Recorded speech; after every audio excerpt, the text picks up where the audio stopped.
ये है DVR और ये आपका किसी भी कंपनी का DVR हो, ये सब पर यही काम में आएगा। यदि आपकी हार्ड डिस्क फेल दिखा रहा है और बार बार इसके अंदर सीटी की आवाज़ आ रही है, तो किसी भी कंपनी का हो, कोई सा भी DVR हो, ये सबके लिए काम में आएगा।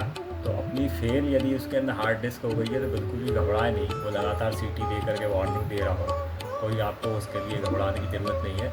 आप इस विधि से आप अपनी हार्ड डिस्क को वापस पा सकते हैं, क्योंकि अधिकतर केस के अंदर हार्ड डिस्क फेल नहीं होती है। अब ये कैसे मालूम करें हार्ड डिस्क फेल नहीं है और आपकी हार्ड डिस्क फेल ही अथवा नहीं है, इसको कैसे कंफर्म करें, ये अपन इस वीडियो के अंदर अभी देखेंगे। तो आप साथ में बने रहिए और देखिए अंत तक इस वीडियो को। ये है हिकविज़न का डिजिटल वीडियो रिकॉर्डर। तो ये 12 वोल्ट की इसको सप्लाई चाहिए होती है और ये 12 वोल्ट पे चलता है। तो इसके अंदर हो क्या गया था कि इसके अंदर ये हार्ड डिस्क फेल दिखा रहा था, तो सीटी देने लगा था, हार्ड डिस्क फेल दिखा रहा था। तो इसके अंदर हमने लगा के हार्ड डिस्क फेल हो गई है, तो इसको हमने यहाँ से खोला। ये इसके अंदर पेच दिए रहते हैं, तो हमने इसको यहाँ से खोल करके इसके पेचों को हमने खोल करके इसकी हार्ड डिस्क को निकाला। आराम से निकल आता है। हार्ड डिस्क यहाँ लगी हुई होती है पेचों के ऊपर, ये इसके अंदर 4 पेच के ऊपर। फिर बाद में निकलेगी तो हमने इसको आराम से निकाल दिया। बहुत आराम से निकल आती है ये, इसके अंदर कोई झंझट नहीं होता।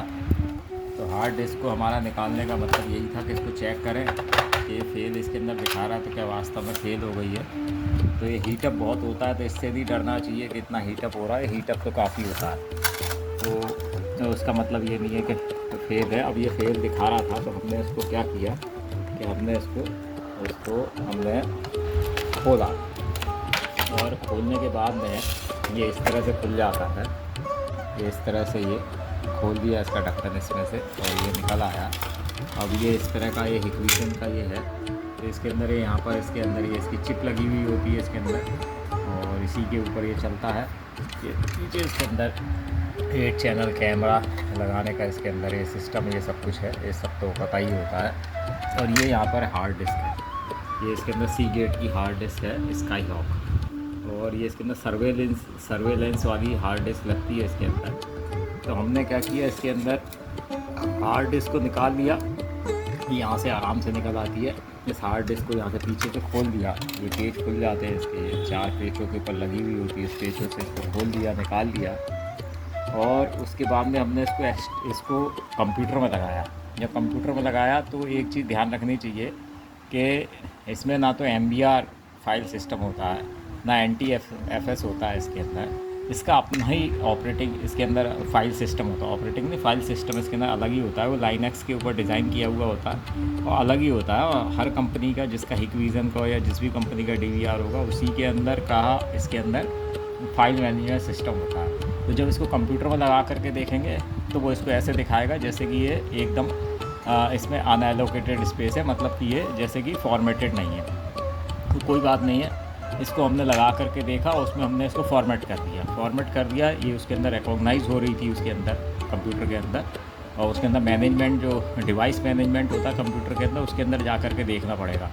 तो कंप्यूटर में इसको अटैच कर लिया हमने इससे पावर सप्लाई इसकी, यहाँ पर पावर सप्लाई केबल इसकी निकाल करके यहाँ से, और कंप्यूटर में इसको लगा दिया।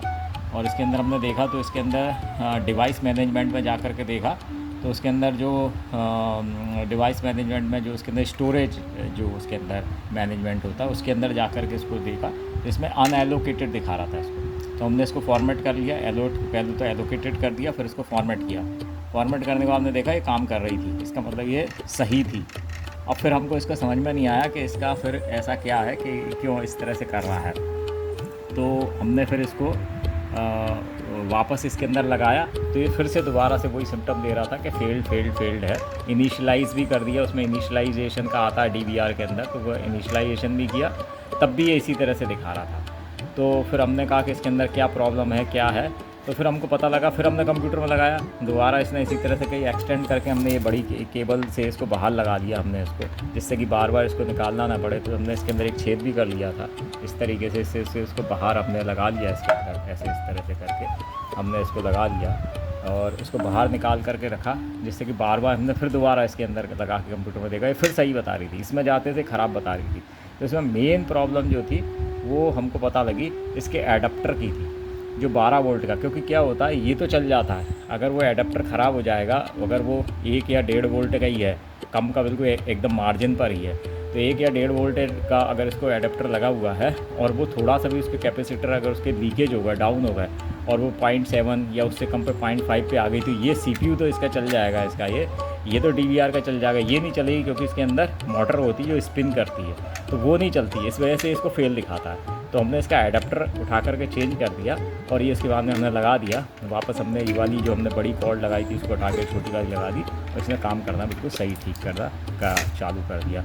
तो आप भी इसी तरह से देख सकते हैं, अगर ये फेल दिखा रहा है तो कई बार ये फेल नहीं होती है इसकी हार्ड डिस्क, इसके अंदर कई बार पावर एडाप्टर की होती है, तो इसमें आप पावर एडाप्टर चेंज कर दीजिए। और मैं तो कहूँगा कि आप अच्छा हो यदि आप 5 एम्पियर वाला 12 वोल्ट 5 एम्पियर का इसके अंदर लगाए, कम से कम 5 एम्पियर का, हालांकि इसमें 1 एम्पियर का लगा हुआ आता है और मेरे वाले में तो 0.7 ही लगा हुआ था, उसमें जल्दी फेल हो गया। तो आप इसमें कम से कम 5 एम्पियर का लगा के रखें तो ये DVR के अंदर कभी समस्या नहीं आएगी। धन्यवाद दोस्तों।